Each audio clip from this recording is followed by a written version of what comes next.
Hello, everyone. Thank you for joining today. So we are continuing the series of webinars about Sparklyr. The first one I did was introducing Sparklyr, and I mentioned that I said some of the different aspects of deploying a site to talk about them today. Javier did two in the middle, which felt a little bit out of sequence, and that's because he wasn't going to be able to make it today. So I took this one. So if it feels out of sequence, that's the reason why. So I have in front of you here the different deployment modes, and this is essentially if we were to take the deployment modes from the Apache website, the official Spark website here. So if I can go here and I go deploying, you'll notice that it says standalone, Mesos, and Yarn. So you have these three. These match right here. You know, Mesos, which is just the symbol for Mesos and Yarn, and then the standalone cluster. So these are the two sections right here that cover the ones that Spark is talking about. And then we have the deployments based on the articles from our website, which talks about local and cluster, right? So this diagram here is meant to show basically the two together, right? How can we work with Sparklyr and Spark and in both of the deployment modes? So the first one is talk about a managed cluster, right? It's either managed through Yarn, which is the most common, and then managed through Mesos. Usually, whenever you have a managed cluster, that means that the resources are being managed centrally, and that you have a master node and then some slave nodes in the cluster. Whenever we talk about adding our and Sparklyr to the cluster, it usually means that we're going to add it to one of the nodes, usually like an edge node, right? So you don't have to have R and every single package installed in every single node. That's one of the big advantages I feel of Sparklyr, is because it's very great approach, which I talk about in the first webinar. And simple approach allows it to not have to be running in every single node. Same thing for standalone cluster. You'll notice that it's not a managed network, and that means that there's not a service that coordinates everything. What it is there's an actual machine that's called the master node that is the one that coordinates all the work. So usually you can install the R and Sparklyr in one of the other nodes, but also you can install in the master node, and I've done that both ways. I usually end up putting in the master node myself, just because the master node doesn't give any resources once you open a new Spark connection. This standalone cluster is actually really useful whenever you want to basically get your feet wet with an actual Spark implementation. If you want to try it out and you don't want to build an entire data lake, you can actually build something like this in the cloud. Like with AWS, you can set up a few boxes, a few what they call EC2 instances, which is their virtual servers, and connect them just like if they were physical. And we actually have instructions about that in our website as well. If I go to sparklyrstudio.com, and I have the link in the deck. So, but I just want to show you under deployment, Amazon EC2. The reason why I'm showing you this is because I recently updated it to kind of show you the instructions on how to do a more recent version of Spark. In this case, it would be Spark 2.1.0. So that this set of instructions, if you want to start kind of trying it out, you would be able to do that with standalone. Again, most common is Yarn, just because usually you have a business that has a data lake, but standalone, I've seen several deployments in companies, and that's because they have existing grid computers that they want to start using with Spark, so they're able to kind of do that switch over, and then they're able to process the data. So one of the questions is, of course, where's the data coming from? You know, and I don't know why it keeps doing that. Okay, so in Yarn, you know, you have the data in the data lake inside the Hadoop cluster, but in Standalone, there needs to be ingested somehow. We'll talk about that in a minute. Also, you notice this remote cluster, but it's really managed cluster. It will be another way of connecting. I actually consider putting this graph right here because that would be like more appropriate in a sense, but it felt very kludgy, you know, very hard to read. So just think remote cluster, managed cluster, both in Yarn. And the idea here is that there's a lot of cases where you cannot install R and Sparklyr in one of the edge nodes for whatever reason, you know, the separation of duties between IT and the data science team, or it's just that the clusters are locked down, you can't really do it. Then Livy would be a good option, and Javier talked about that in his previous webinar. So I just wanted to bring that up, that is another way of connecting. I've heard of a few companies that are actually doing that. Just keep in mind that our support for Livy is definitely much improved since version 5.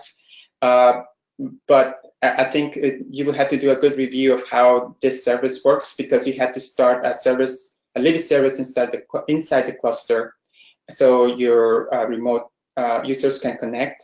And there's some considerations about security and also about data movement that you may want to consider, especially if you're an architect as well, that it satisfies both the performance needs and security needs of your teams.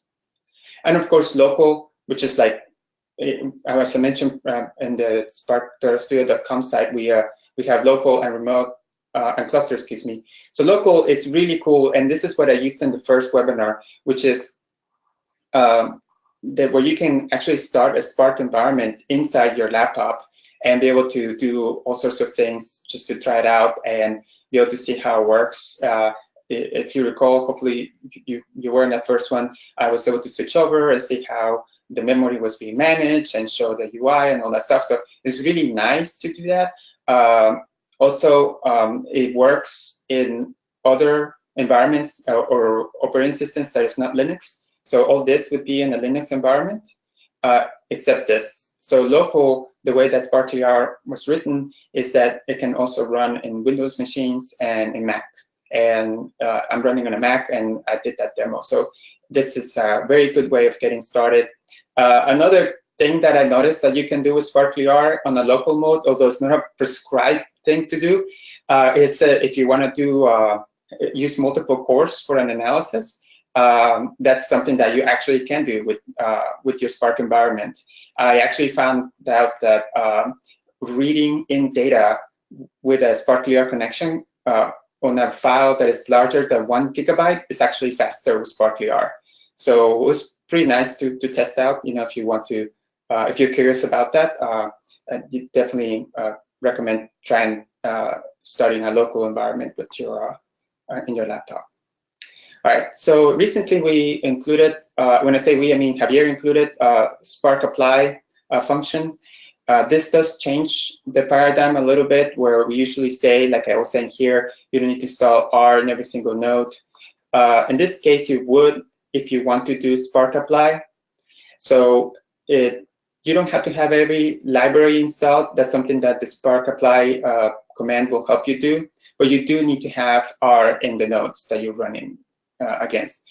So this is another consideration that I think needs to be said, that you don't have to have R in every single node if you're not going to use Spark Apply, but if you do, that changes the architecture a little bit.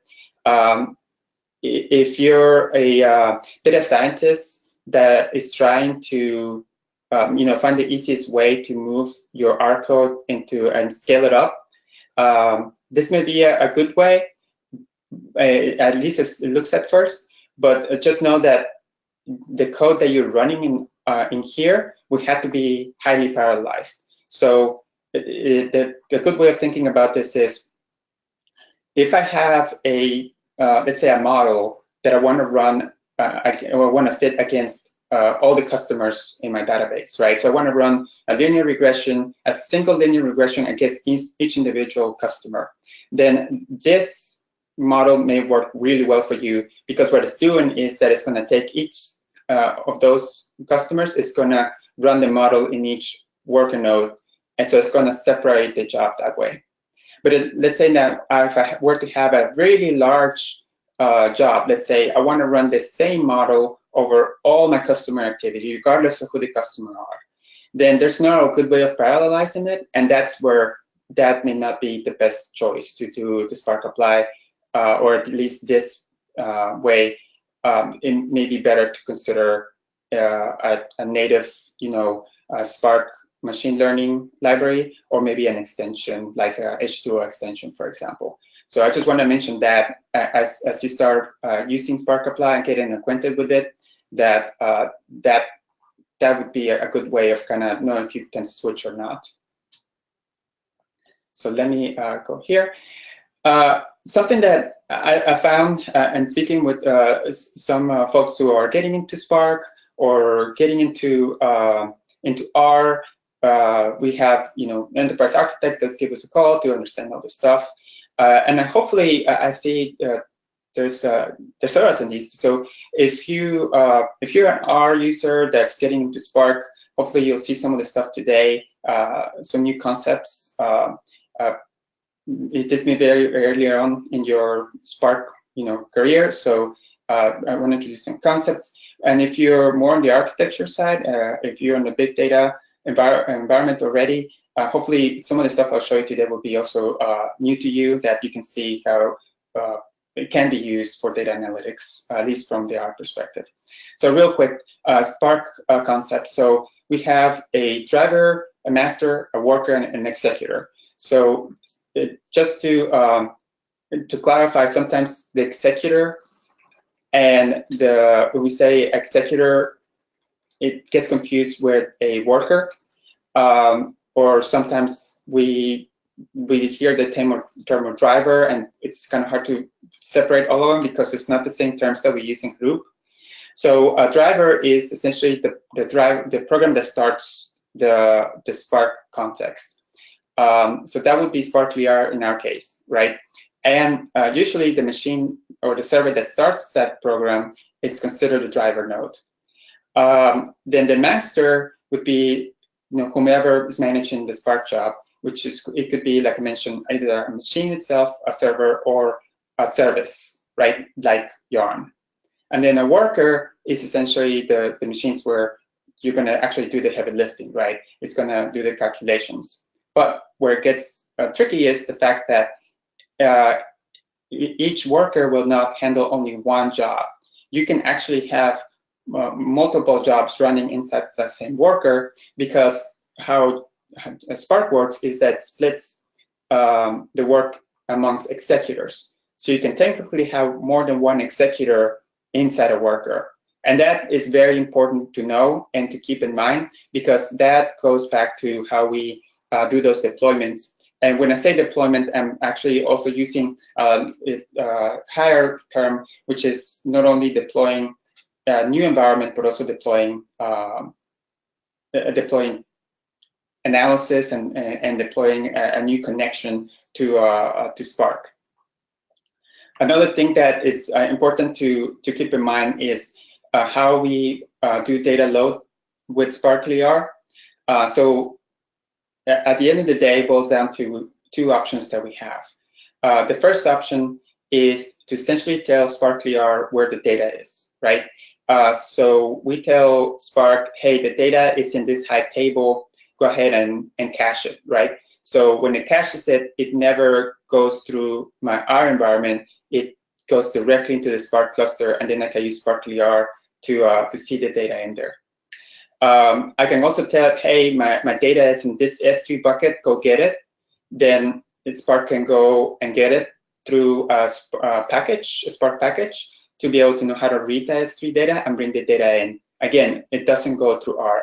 So this is the best approach to have when we are using Spark to bring large data sets, because what we found is that a lot of new users will try to do option 2 right off the bat, which is you can notice that the data is first, and then you so what in this case you have a bunch of data that we load into our environment and then try to push that into the cluster.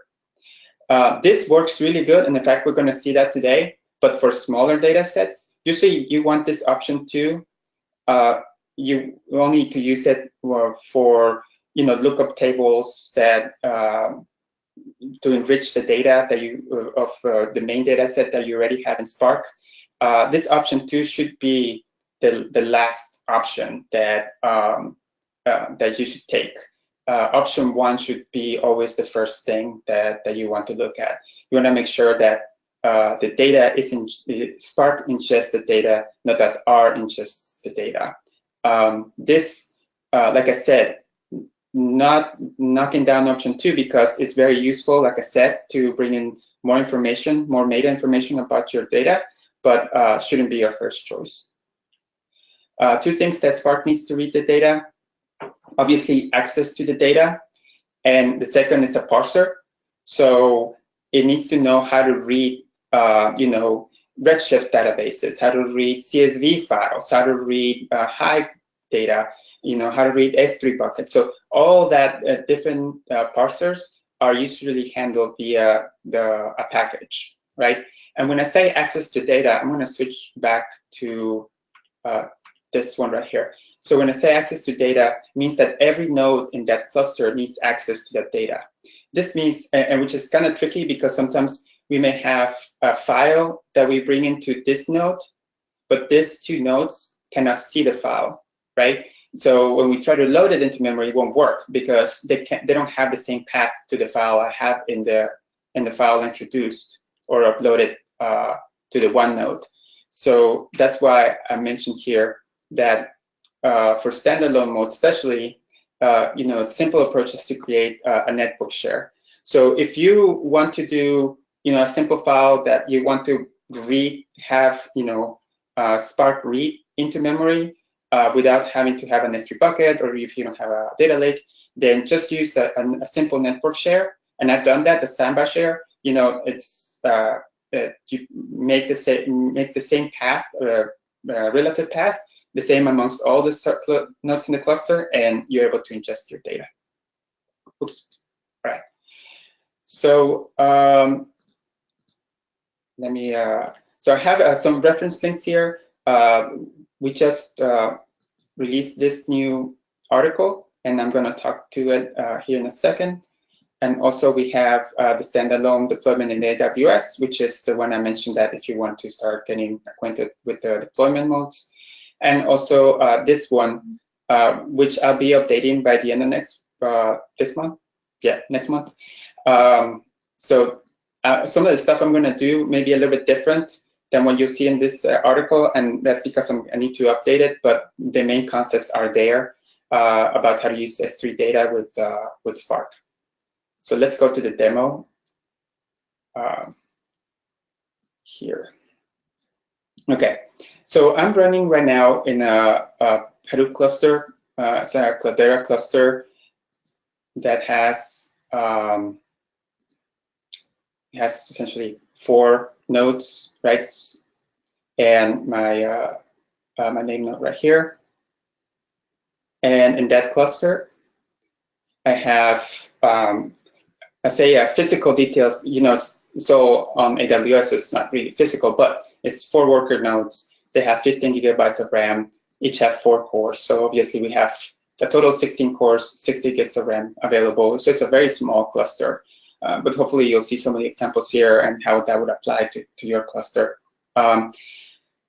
There's 3 settings here. The 2 main ones are Yarn and Node Manager, resource memory, and resource CPU vCores.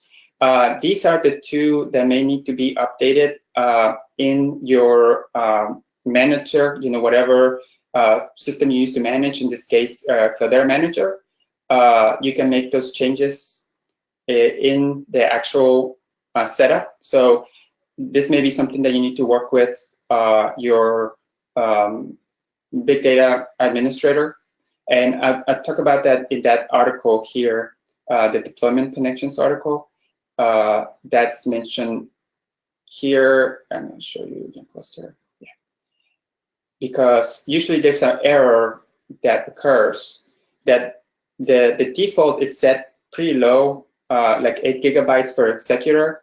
So if you ask for 9 gigabytes, you'll see this error. And it tells you right there to go look at that, at those settings. And these settings cannot be set in the configuration like we do here.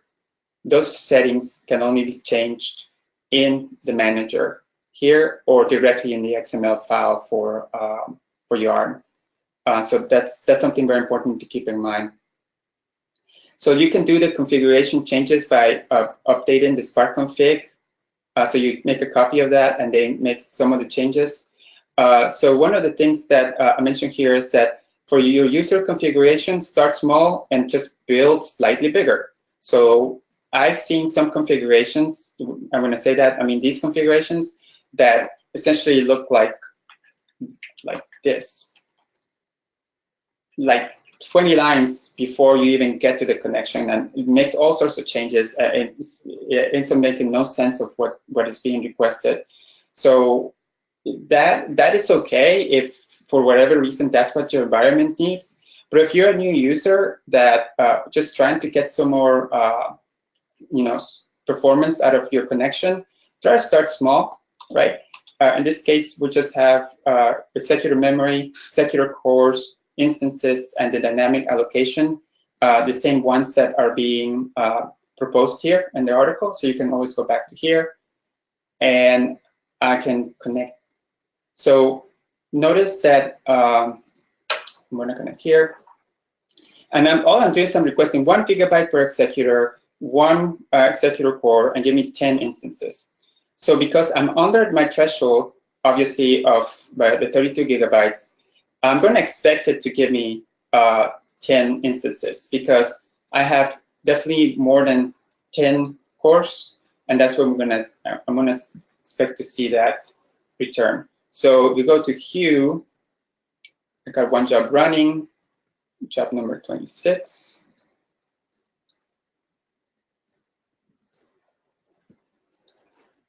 I think that's it. Let's see. There you go, 27. That's what it is.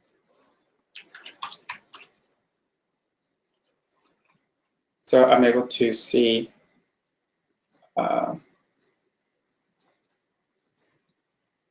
this. So you'll notice that I got my 10 executors, right?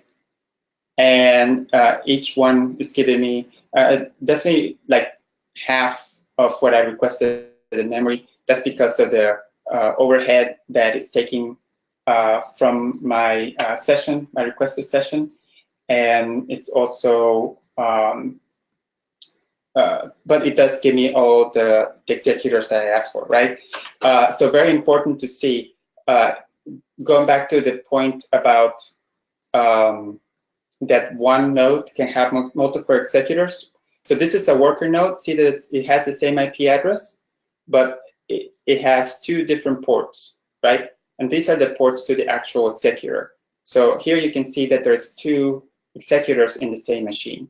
So they're going to act as if they were their own little like virtual machines, but they're really both inside the same box.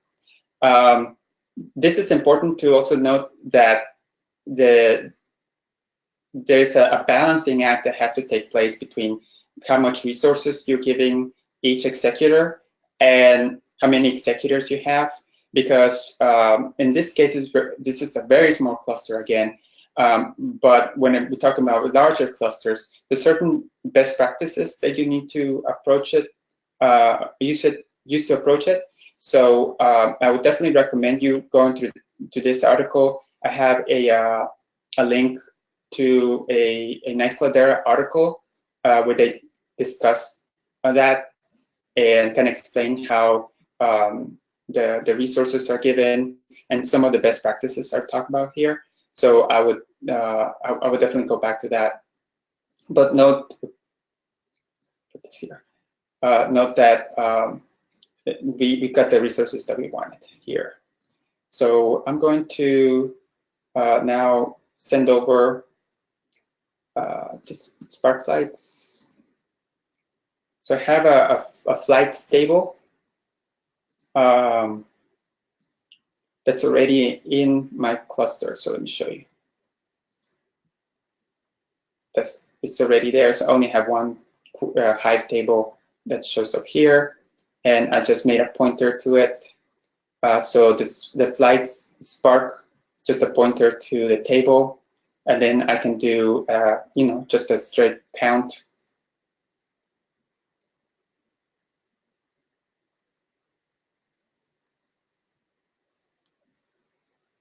And it shows me we have 42 million records in there. So it's several years of that flights data. That was a job that ran in the cluster here. So you can see the jobs. So ran 4 seconds. Usually that takes a lot longer, but because we're using a natural cluster, it's a lot faster. Then I can do a count by unique carrier. Takes a little bit longer, but you can see the job running here. Okay. So I'm going to disconnect here. Another thing that I wanted to suggest is, like it mentions here, we need to give dynamic allocation a chance. So dynamic allocation, and it's also mentioned in an article, it's a way that Yarn can give you the resources that you need on demand, right? So if you're working on a cluster that other people are using as well, then you may want to consider this. That way, Yarn can decide to add or remove resources for your Spark connection as needed. And all you have to do to get it is essentially don't put any configuration. This is native to a Yarn implementation. So you'll see, let me go to, that will be 28 now. This new job, I'm going to go to executors. Notice that I have no executors, which is very unnerving, especially the first time I used it, because I'm so used to seeing my executors already listed, and when they're not listed, something's wrong, right? So here I can go ahead and I'm going to cache the entire flights table, and then I'm going to equate it to this variable. So when I cache it, it should start using resources from the executors.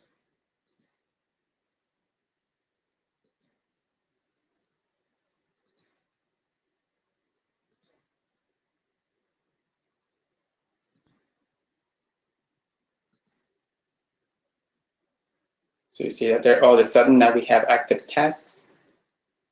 So it automatically started creating the executors for me, and it created a bunch of them, trying to get all of my tasks done. So it was able to do the job in basically 23 seconds. I got my flights table cached, and of course this is going to run a lot faster once it's in memory, right? So you saw how the executors just basically started appearing automatically, which is great, especially if, like I said, if you're sharing this server, this cluster, and also if you're new to Spark, you can start without any settings and in a data lake for using Yarn client. And I would say that should be like the first thing you should try. Since we're connected, I want to talk about going back to the deployment and reading data. So we have the two things. Right now we told Spark to go get the data from Hive and load it into memory. The other thing that we can do is to get it to read data from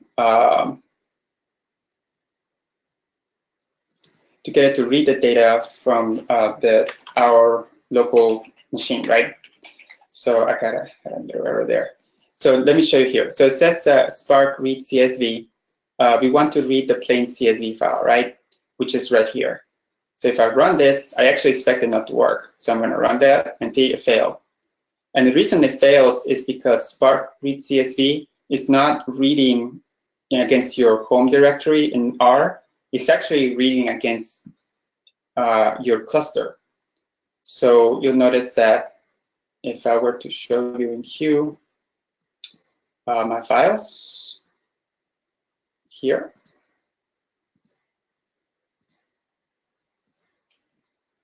I don't have planes.csv. I have an airports.csv, and we're going to use that in a minute, but not a planes.csv, right? So if I want to get planes into my Spark environment, I essentially have two options, right? I either take the planes CSV file and use Q or something to upload it to my cluster, or I do what we talked about in option 2, essentially load it into our memory and then put it in Spark, which is what I'm doing here. So I'm going to read it into memory using readr, and then I'm going to use copy to send it over to my environment. Now that it's in the environment, now I can do a join, and it works just like a regular dplyr or SQL, however you would like to see it. But now I'm able to do something like this, where I can, in the planes I have manufacturer, so I can do how many flights per manufacturer. So now I combine the two tables in there. But you saw that in order for me to do that, I have to send it over using this option. And as probably you can tell, it's not the best option if this file will be huge. That's why if this file would have been, in my opinion, over 1 GB, I would have used Q and just upload it here and then read it right off the HDFS, which we're going to do here in a minute. Okay, so moving on. Another cool thing that I want to show you is same here. So we were using Hive, and of course Hive is a big part of Yarn. So in Spark and Hadoop, and they're all these very interconnected technologies. So I wanted to do something remote. So we're going to do S3. So I'm going to load my access key for S3, which is that article I was talking about, AWS with S3. And then I'm going to, I'm going to stop this for now. And I'm going to start a new configuration. So I'm going to request 4 cores. Actually, let me change this to 5. I don't need that much. So 5 GB, which will give me 20 GB, and 4, actually, 8 here. All right, and 4 cores. They're each, so give me entire setup. And this is the important piece. The default packages is where I tell Spark what package to use during its while it's running.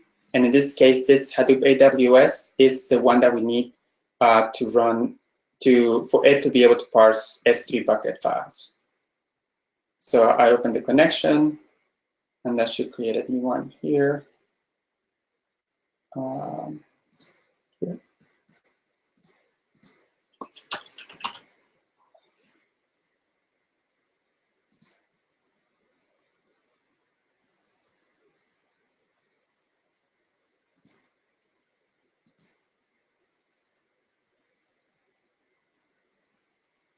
Okay, so 16 cores and 17 GB. It's not bad.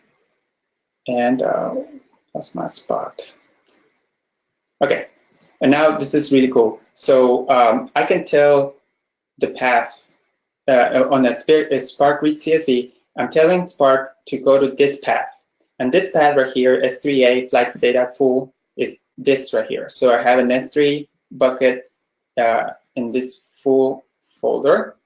I have these CSV files, right? And see how big they are. So what I'm going to do is I'm pointing pointing Spark to where the data source is, and I'm telling it to go ahead and don't bring it into memory yet. And don't first the schema. I'm going to give you what the schema is, and just go ahead and essentially map it. So that's what my executors are going to do. Here.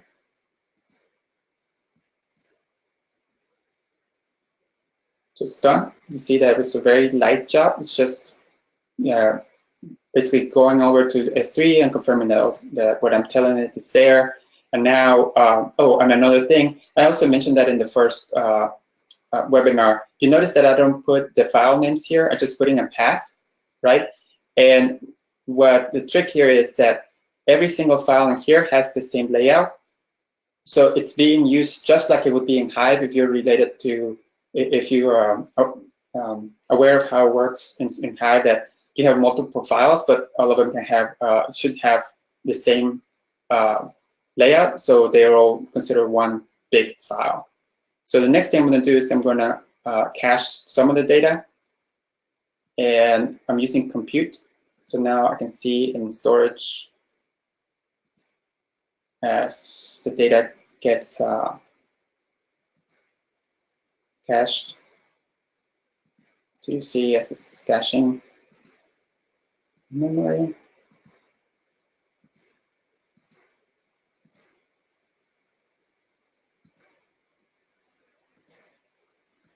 And now we're going to use this data. Once it's fully cached, we're going to go and do some more work with it. So hopefully you see that I'm talking about both how to load data and how to do some tuning to better deploy your not only new environments, but also your user configurations, how they can be tuned in a better way. Okay. So now we're going to use Sparklyr CSV to get the airports.csv file, which is the other file I have in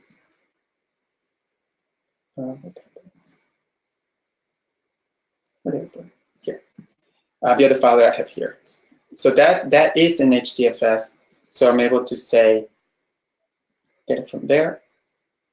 Just going to go directly into my my Spark context.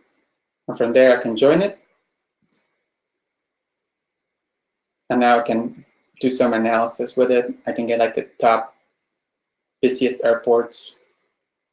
But now we have the names instead of just the code. Another thing that is nice to have in the airports file is the longitude latitude, right? And since I'm able to join it to the large 42 million record table, then I can do this. I can take the join table and then get the longitude, latitude, and name and group it by it, get how many flights happen, and then get me the top 1,000. So this is the top 1,000 airports and how many flights there are. What is the, and how many flights they have. And then I have here, I can run a visualization, for example, so I can map them because there's so many.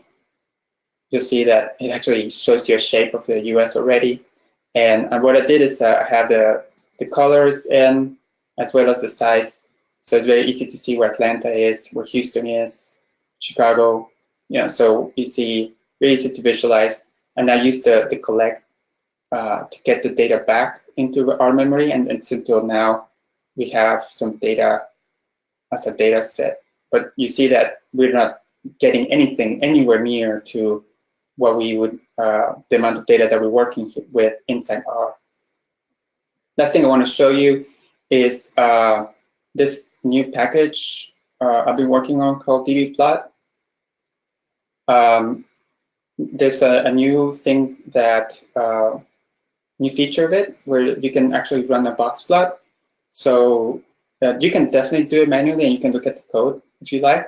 But it's really nice because actually box plots are very parallelized, so run much faster than it would if we were to bring the data back into memory. So what I did here is I took the top list, which represent, I think, like at least 50%, so maybe 20 million records, and I'm doing a box plot over those top 20, and then the distance. So you saw that it ran pretty fast, and all I had to do was to call the box plot. So maybe something that you want to consider looking at. I just made a change recently for it to support older versions of Hive. So if you tried it before and it didn't work, just know that it does work now. I have a quick appendix down here that talks about creating a new Hive table, which is how I actually got the Hive metastore loaded with the flights table here. So something that we don't talk about much is this function right here, Sparklyr Table. If you're working on a Spark and Hadoop cluster managed by Yarn, and if you want to persist data, because you know as soon as I close my connection here, my data is gone, right? And I've had some folks ask questions about, okay, but what if I want to keep the data? You know, usually you would like create a large file and put in HDFS and then something else with it. But normally what we want to do is to go back and analyze it later. You can do Sparklyr Table and take the Spark data frame and then give it a name. And that's the name that ended up here. And what it does in the background, it creates not only the actual you know, mapping and all that, but also does the partition for us. So it creates a bunch of smaller Parquet files and saves them into the warehouse folder. So a really nice function. I don't think we talked about it too much, but if you're in a Yarn environment, this would definitely be of advantage. So I'll show you, this is the standalone cluster. So I did the same thing, and this was going to be part of the original demo. But I do want to show you real quick here the standalone cluster. And if I were to do a connection here, start here. So we're using it. Okay. So I'm going to Spark standalone to go to the actual location which your job is, because there's only one job from the driver. You can just switch from the same URL, but to port 8088. Oh, no, excuse me, 4040. Sorry, 4040.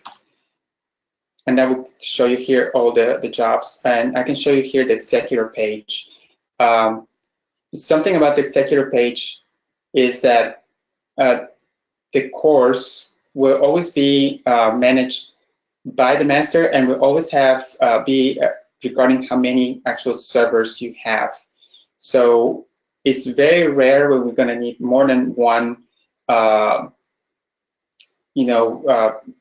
executor per node, and it's kind of hard to set it up unless you start manipulating the dynamic allocation and the number of cores to be lower than what's available in the server, in the worker node. So again, you notice that all these are the same except the memory fraction. You actually have control over that. So I'm going to close this real quick and reopen it. So memory fraction will actually give me closer to the 7 gigabytes because I'm setting it to 90%. And if I go back here, so you see it gives me 35 gigabytes, which is I said, give me 2.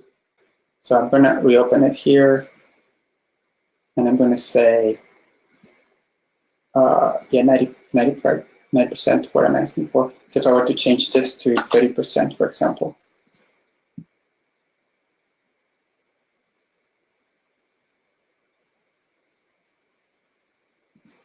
Can we push here?